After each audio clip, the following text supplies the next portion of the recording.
Hi, my name is Jeff Coyle. I'm one of the new hosts on The Edge. We've had a blast hunting British Columbia this week.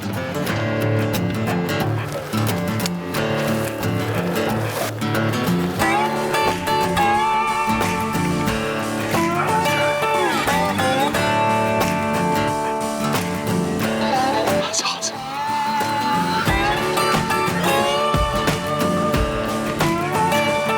We're in elk country, everybody. This is getting real. On the edge, 'cause brother, win or lose, it's all in what you do with the chance you're given. Yeah, through the wind and rain, you feel your heart pounding. You got one shot, what you got? Tell me what's it gonna be? You gotta make the most of this opportunity. If others fail, make sure you succeed. On the edge.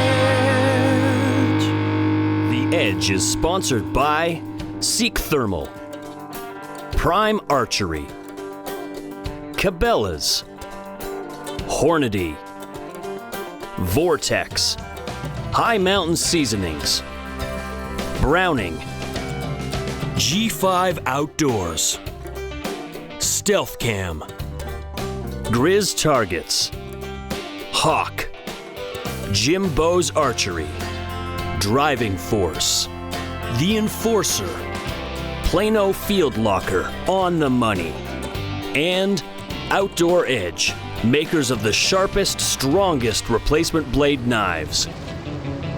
So before heading out on my BC elk hunt, I decided to take one last stop at Jimbo's Archery, just to make sure that all my equipment is dialed and ready to go. I decided I was going to take my daughter just to spend a little bit of time with her, as I was going to be gone for a couple of weeks.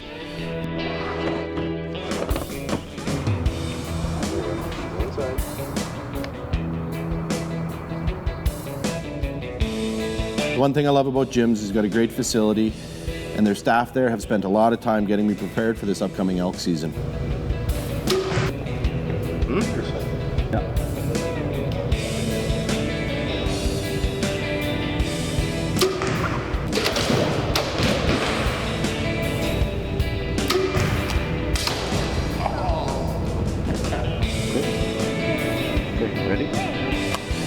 I'm ready to hit up BC and meet up with James in the Purcell Mountains in my pursuit of an archery elk.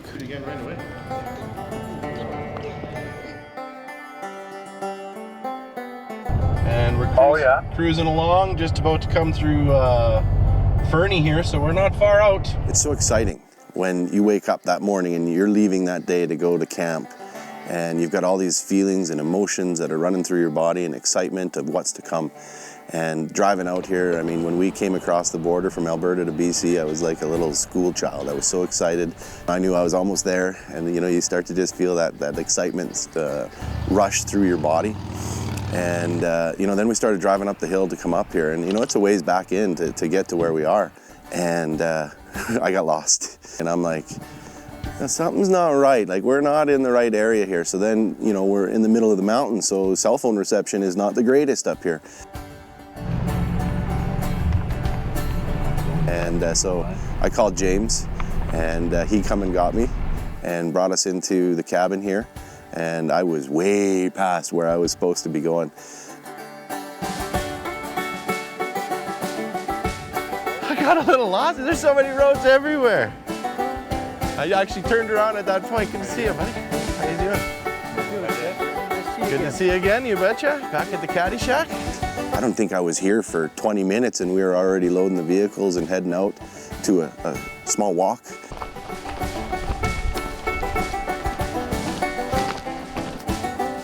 And our small walk consisted of climbing to the top of Bull Mountain, or Bull Hill, as we've named it, because we found a lot of bulls up there. You know, everything's vertical. Yeah, you know, one side straight up on the left side and the right side straight down to the basement. 1,000, 2,000 meters. Follow this skidder trail up. We'll go into this.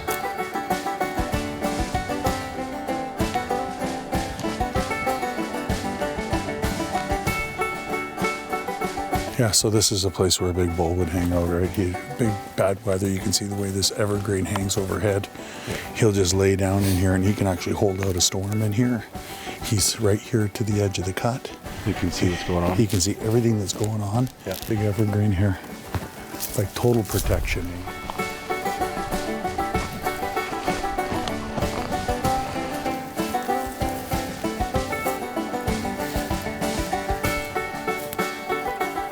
Jesus, they live in some thick country, eh? Hey? Yeah, if you want to go in after him. Well, this is it. You know, guys say, oh, you're hunting the cuts. Well, it's one thing. If you get a bull in here, you got to get 1,100 pounds out. Yeah.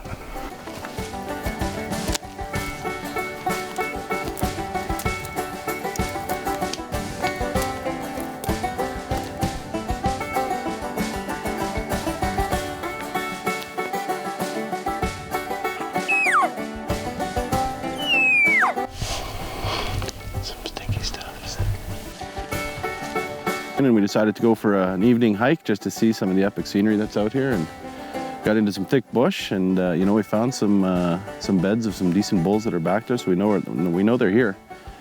Well, this area that we're in here has had a numerous amount of bulls taken out of here, and as you can see by what I just dragged you through, they live in tough country. Yep.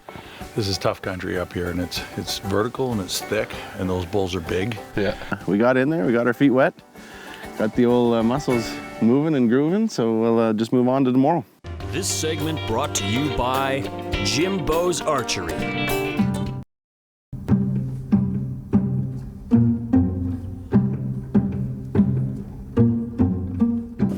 Hey Jeff, what are you doing? Just getting ready. I think it's time you learned to elk call. I know how to elk call. Well, let's hear it. Well, let's see what you got for a diaphragm. How does this thing work? Sonic dome to the roof of your mouth. So this way, in on your tongue, and pressed up into the front. No, turn around. Turn around. That's the way it goes in. I put it up front or at the back? About 3/4 of the way back. So you don't choke on it, but just ahead of not choking.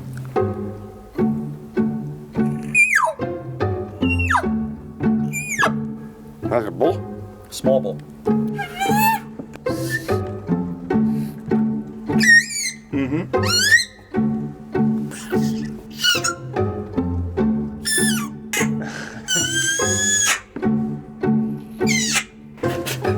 That's what it is. Not so easy, eh? Not at all. I think you do the calling, I'll do the shooting. Well, it's a lot better than you calling. Okay, sounds good. I was so excited to be hunting elk in British Columbia. So for me, you know, I've hunted elk in Alberta for years, and it's always been a dream for me to come up and hunt the elusive British Columbia elk.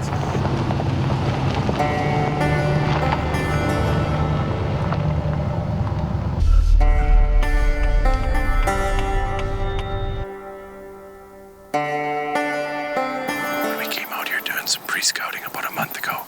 We set up one of the GSM cameras in here. We're gonna go check it out. I'm hoping that we've got some elk bedded right in the area. That's what we found when we were here about a month ago. You can see, this is fresh.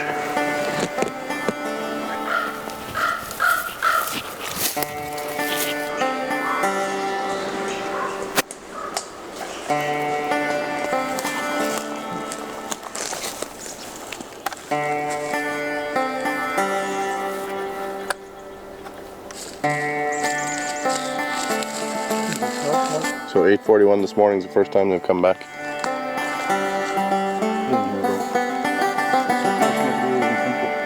We had a few things that we wanted to do, and we got into this one area where there's a cut that goes right through the middle of the trees, and there's just a set of trails that crisscrosses, and it's, you know, it's very well used, and there's 3 different trails that are coming in kind of all in one area, and you can see it's where, you know, the elk are moving down at night and going down to their wallows and down to the river to get some water, and they're coming up first thing in the morning, and they're using these trails. So when I got in there, I looked at James and I said, this is where we're setting up our stand.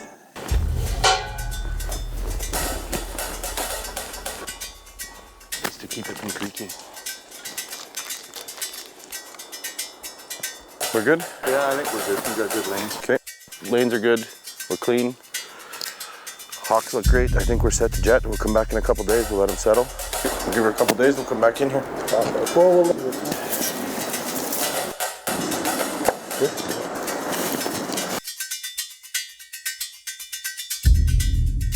Elk, they're an intelligent species, so I don't think it really matters where in North America you're hunting elk. They're going to be smart. But up here, because it's a different terrain, and it's, you know, you're hunting the tops of mountains and they're sitting at a higher altitude from what I'm used to hunting. You know, it's a game that they play. It's like a little chess match. You always interact the elk with the grizzly. And you'll find elk beds 15 feet from grizzly dens. When you're going in with a bow and we get into the backcountry there and we came across that grizzly bear bed, and I mean, it was fresh. When you run into a grizzly bed, you know, the hair raises on the back of your neck, your senses go, your hearing. You got 4 piles of scat that are sitting next to the bed, so you know he wasn't going far. If you bump into a grizzly or come close to a grizzly, you're going to smell him first. Yeah, that's grizzly for sure. Grizzly, grizzly. The elk sign was phenomenal.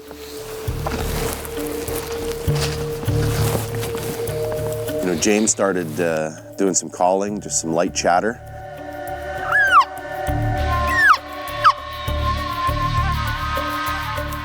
It wasn't very long before we had some action and we had the elk moving around us. And it seems like these whitetail, they like to just stand in the way of you getting to where you want to go, because every single time we tried to make a move into where the elk were, we ran into whitetail. I mean, they're stomping their feet, they're hissing at you, they're very vocal. I mean, the one whitetail doe, we had elk around us, we were moving up, trying to move in a little bit closer, and this doe got up and she wheezed at me at least 9 times. And she'd move up a little higher and she'd give her again.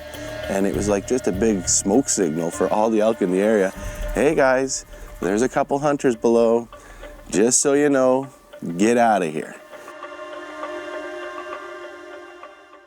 This segment brought to you by Stealth Camp.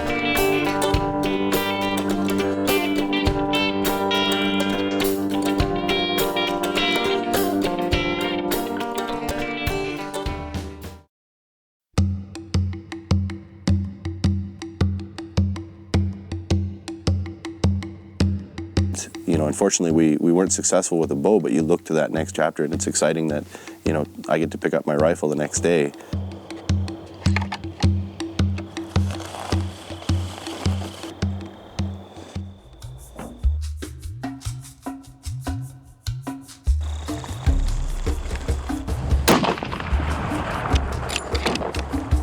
We knew we had quite a walk to get to our tree stand and where it was set up. Set up over a trail that had a lot of elk that were flowing through it. So we went in with the hopes of hunting elk, and it was interesting in what happened. We weren't in the tree stand for very long, maybe a half an hour, and all of a sudden I could hear horns hitting against trees or branches. And all of a sudden I just turned and I looked to my left, and there was this whitetail that stepped out.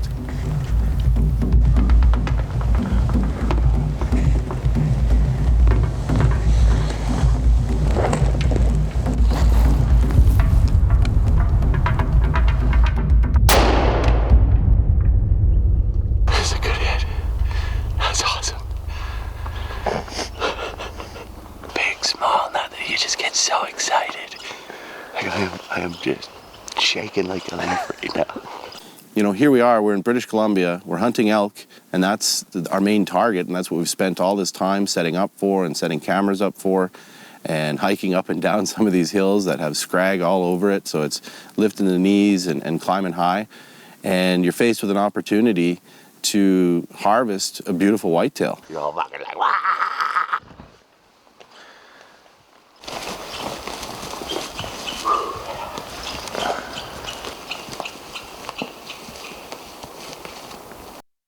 But he stepped right into the shooting lane, a perfect opportunity for me to harvest him. And, you know, I raised the gun and placed the scope on him, and the rest is history. Hey, I heard a shot. That's me. Oh, right on, man. Right on. What'd you shoot? Huh? What'd you shoot? We got a whitey. Oh, nice. No elk this morning, Well, but you know what? We thought whiteys were coming in here in the morning. Yeah. So obviously, was it one of the ones on camera? yeah, it's one of the three. Oh, right on. Yeah, it was right after. So, no, let's go find him. I'm excited. The shot looked good, but it ran off pretty fast. And so, you know, with how deep and dark the timber is here and how thick it is, I was a little bit worried about us finding it. The two of us started following the blood trail, and you know, it wasn't long before all of a sudden we could see something sticking up out of the grass. And at first, James thought, "Geez, look at that! The deer's feet are up in the air." And I started laughing, and I said, "No, James," I said, "that's its horns." Oh, he's a nice little rat. Yeah. 80 pounds of meat. You think so? Yeah. I'm excited. Oh, this is. I'm pumped. Tickled pink, whatever you want to call it. It's nothing better than getting a nice whitetail like this. Well, I guess we should get him out of here. We got a ways to the Pitter patter. We still got a lot of daylight left. Yep.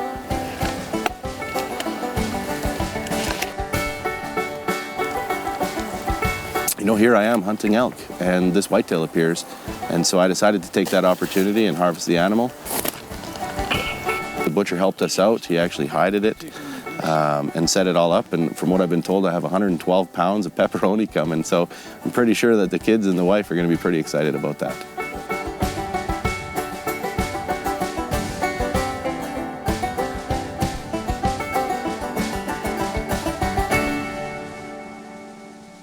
This segment brought to you by Seek Thermal.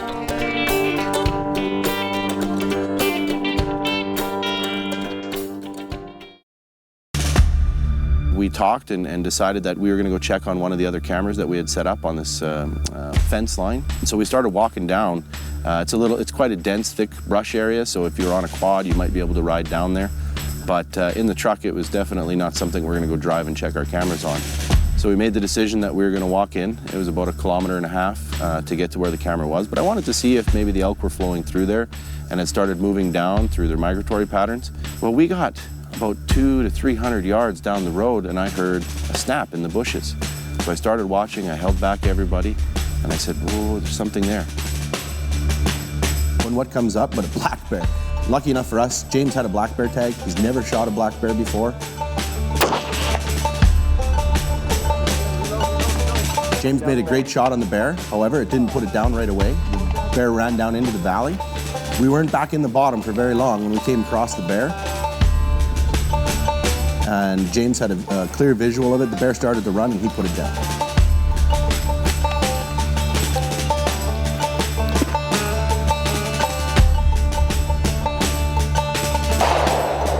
You know, there wasn't no horsing around. It was either take the opportunity or nothing. And he placed a very well-placed shot on the bear. The bear dropped immediately. And we managed to go in there and find the bear quite easily. Yeah, I see that, eh? He's down. He's not going anywhere. Nice shot, buddy. James shot himself a beautiful black bear. It dressed out at just over 200 pounds. Wow, what a beautiful coat, eh? Look at that. It's been a really good experience. You know, obviously I made friends with James here about a year ago. Okay, pull. Been looking forward to this trip. We decided about 6 months ago that we'd like to hunt together. James invited me to come out to British Columbia on a hunter host tag. What an amazing experience. The entire team has been fantastic. A lot of camaraderie, good times. Cheers to 2 more weeks of having it. Enjoyable walks and adventures throughout the Purcell Mountains here in British Columbia. The one thing that I can tell you about James with Rifle Caddy is he loves to cook. Glenn tried to take over the cooking, and it was kind of a battle royale between James and Glenn throughout the trip. He's made us some beautiful meals. Although they be late, the meals have been fantastic.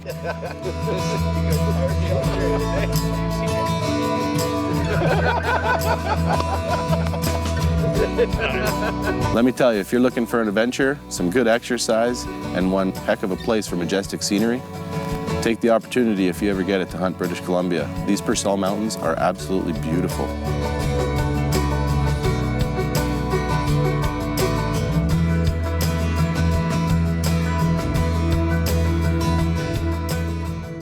The Edge is sponsored by Seek Thermal, Prime Archery, Cabela's, Hornady, Vortex, High Mountain Seasonings, Browning, G5 Outdoors, Stealth Cam, Grizz Targets, Hawk, Jim Bo's Archery, Driving Force, The Enforcer, Plano Field Locker, On the Money, and Outdoor Edge, makers of the sharpest, strongest replacement blade knives. But I can tell you from the bottom of my heart, at the end of the day, I've had an amazing trip. And You know, I can only appreciate the time when I get to come and become a flatlander. no scrag. I gotta say, congrats to James today, because he finally got his first bear. He put a notch in the belt after a few different attempts. You know what? I just wanted to share. Yeah. Good luck, guys. I'm on here tomorrow morning.